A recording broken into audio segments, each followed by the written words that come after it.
क्या मोदी के खिलाफ 20 साल से साजिश हो रही है? क्या जब वो गुजरात के मुख्यमंत्री थे तब से उनके खिलाफ ये साजिश हो रही है?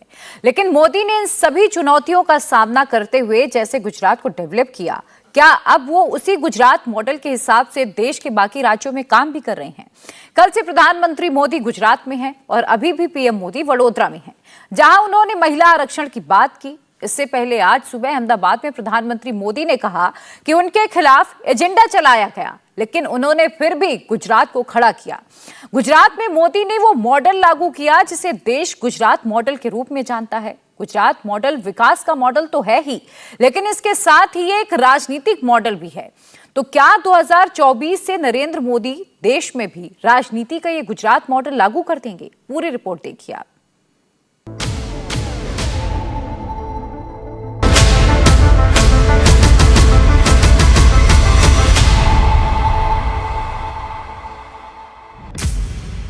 बीच चुनाव में अचानक से गुजरात क्यों पहुंच गए नरेंद्र मोदी?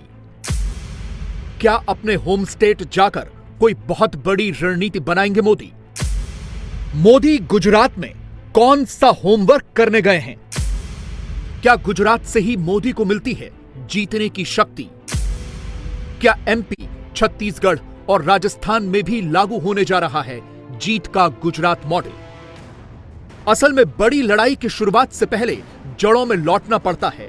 जो जड़ों से जुड़े नहीं रहते वो खत्म हो जाते हैं और मोदी इस बात को बहुत अच्छी तरह से समझते हैं। मोदी के राजनीतिक जीवन का बहुत बड़ा युद्ध आने वाला है।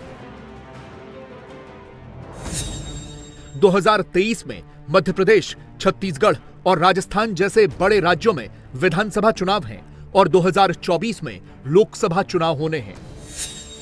तो क्या मोदी गुजरात की तरह ही देश को भी अजेय बना देना चाहते हैं? क्या नरेंद्र मोदी जीत वाला गुजरात मॉडल देश में भी लागू कर रहे हैं? गुजरात का आयोजन ऐसे माहौल में किया गया जब तब की केंद्र सरकार भी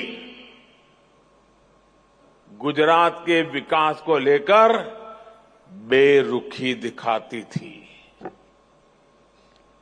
मैंने हमेशा ही कहा है कि गुजरात के विकास से देश का विकास, लेकिन उस समय केंद्र सरकार चलाने वाले गुजरात के विकास को भी राजनीति से जोड़कर देखते थे। केंद्र सरकार के मंत्री तब वाइब्रेंट गुजरात समिट में आने से मना कर दिया करते थे। व्यक्तिगत रूप से तो मुझे बताते थे कि नहीं हम जरूर आएंगे, तो ताने पीछे से डंडा चलता था, वो ना कर देते थे। सहयोग तो दूर की बात, वो रोड़े अटकाने में लगे रहते थे। विदेशी इन्वेस्टर्स को धमकाया जाता था कि गुजरात मत जाओ। इतना डराने के बाद भी विदेशी इन्वेस्टर्स गुजरात आए।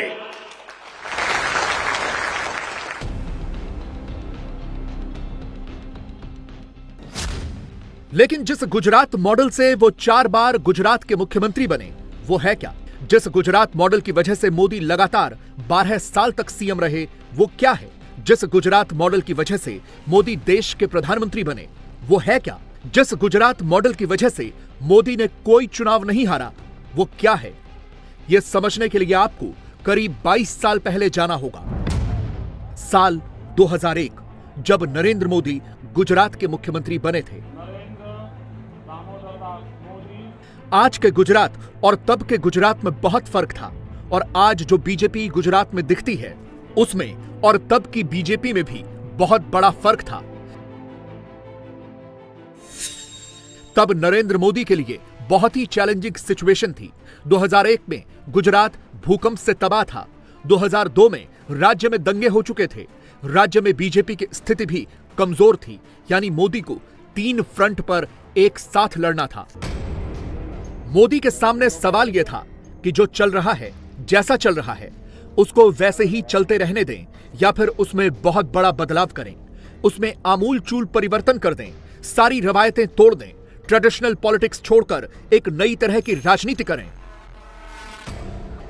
मोदी ने दूसरा रास्ता अपनाया और यही गुजरात मॉडल है। मोदी ने मुख्यमंत्री के तौर पर चैलेंज लिया कि गुजरात को इस मुसीबत से बाहर निकालना है और प्रगति के ट्रैक पर लेकर चलना है, और तब शुरू हुआ वाइब्रेंट गुजरात समिट।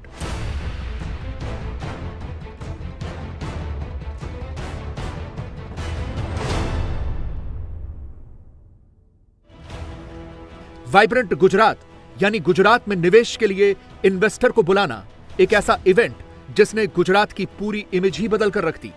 मित्रों, गुजरात एक वाइब्रेंट धरती, Gujarat is the land of opportunities, और गुजरात ये धरती है कि जो स्वयं में एक मूविंग धरती है, जो स्वयं गतिशील धरती है, जो स्वयं में प्रगति के राह पर आगे बढ़ने वाली धरती। और अपॉर्चुनिटीज तो सब जगह पे होती, लेकिन अपॉर्चुनिटी वो है जहां पर संभावनाएं ज्यादा है। 2003 में यह समिट 3000 वर्ग फीट में 36 स्टॉल्स के साथ शुरू हुई।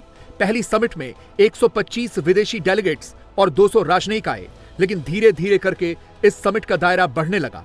2005 में स्टॉल्स की संख्या 161 हो गई और पूरी समिट 9600 वर्ग मीटर में फैल गई। सम्मेलन के बढ़ते स्वरूप को देखते हुए इसे अहमदाबाद की साइंस सिटी में शिफ्ट कर दिया गया। जिस भावना के साथ हमने वाइब्रेंट गुजरात समिट को आगे बढ़ाया, वैसा आमतौर पर हमारे देश में बहुत कम देखने को मिलता है। हम ये समिट करते थे तो गुजरात में, लेकिन हम इसके जरिए हर राज्य को लाभ पहुंचाना चाहते थे। बहुत कम लोग हैं जो हमारी सोच को आज भी समझ पाए हो। वो अपने एक दायरे में सिकुड़ बैठे हुए हैं। एक गुजरात का मुख्यमंत्री उस समय देश के मुख्यमंत्रियों को आग्रह करता था कि समिट हो रही है, आप भी अपना झंडा गाड़िए। तब तक गुजरात निवेश के लिए फेवरेट डेस्टिनेशन नहीं हुआ करता था। खासतौर पर बड़े बड़े उद्योगपतियों को निवेश के लिए उचित माहौल नहीं मिलता था। मोदी ने इसमें सुधार किया। निवेश के लिए गवर्नेंस और लॉ एंड ऑर्डर को सुधारा, निवेश के लिए माहौल ठीक किया, निवेशक के लिए सपोर्ट सिस्टम खड़ा किया, इन्वेस्टर को लाल फीताशाही से मुक्ति दिलाई, निवेशक के लिए सिस्टम में ट्रांसपेरेंसी लेकर आए, सिंगल विंडो क्लियरेंस सिस्टम लागू किया। कुल मिलाकर निवेशक को मोदी ये समझाने में सफल रहे कि गुजरात निवेश के लिए एक सेफ डेस्टिनेशन है। बाकी राज्यों में ये सब समस्याएं थी। पश्चिम बंगाल के सिंगूर में यही हुआ था, जहां ममता बनर्जी के विरोध की वजह से रतन टाटा को अपना नैनो का प्लांट बंद करना पड़ा था। मोदी ने तुरंत इसमें निवेश की अपॉर्चुनिटी देखी और रतन टाटा को गुजरात में जमीन दे दी। टाटा ने गुजरात में प्लांट लगाया और अगले ही साल से नैनो का प्रोडक्शन भी शुरू हो गया। इसी के बाद गुजरात ऑटोमोबाइल कंपनियों के लिए निवेश का पहला डेस्टिनेशन बन गया। अब देश में मौजूद हर बड़ी ऑटोमोबाइल कंपनी का प्लांट गुजरात में मौजूद है। यही तो मोदी का गुजरात मॉडल है, जिसका एक बहुत बड़ा हिस्सा वाइब्रेंट गुजरात है। कुछ ही सालों में वाइब्रेंट गुजरात एक बड़ा नाम बन गया था। 2003 में वाइब्रेंट गुजरात में 66,000 करोड़ रुपए के एमओयू साइन हुए थे। 2005 में 1,02,000 करोड़ रुपए, 2007 में 4,65,000 करोड़ रुपए, 2009 में 12.5 लाख करोड़ रुपए और 2011 में रिकॉर्ड निवेश के 20 लाख करोड़ रुपए के एमओयू साइन हुए। और यह सब तब हो रहा था जब नरेंद्र मोदी देश के प्रधानमंत्री नहीं थे। प्रधानमंत्री बनने के बाद मोदी ने इसे बहुत बड़ा ब्रांड बना दिया है। 2019 के वाइब्रेंट गुजरात में भारत के साथ 15 देशों ने साझेदारी की। सम्मेलन में 5 राष्ट्राध्यक्ष आए, दुनिया के कई बड़े प्रसिद्ध उद्योगपति आए और 135 से ज्यादा देशों के 42,000 से अधिक प्रतिनिधियों ने हिस्सा लिया। 2019 के बाद कोरोना की वजह से वाइब्रेंट गुजरात का समिट नहीं हो पाया है, लेकिन 28 सितंबर को इस समिट के 20 साल पूरे होने जा रहे हैं और इसीलिए गुजरात की विकास यात्रा के 20 सालों को सेलिब्रेट करने के लिए प्रधानमंत्री नरेंद्र मोदी गुजरात में हैं। जब वाइब्रेंट गुजरात का आयोजन किया गया तब पूरी दुनिया में मंदी का माहौल था, मंदी की चपेट में दुनिया थी और सबने मुझे बताया, हमारे अफसर भी मुझे बता रहे थे कि साहब इस वाइब्रेंट गुजरात स्थगित कर दीजिए, ये फ्लॉप हो जाएगा, कोई नहीं आएगा। लेकिन मैंने उस समय भी कहा, जी नहीं, ये रुकेगा नहीं, ये होगा। अगर विफल हुआ तो आलोचना होगी और क्या होगा, लेकिन आदत छूटनी नहीं चाहिए।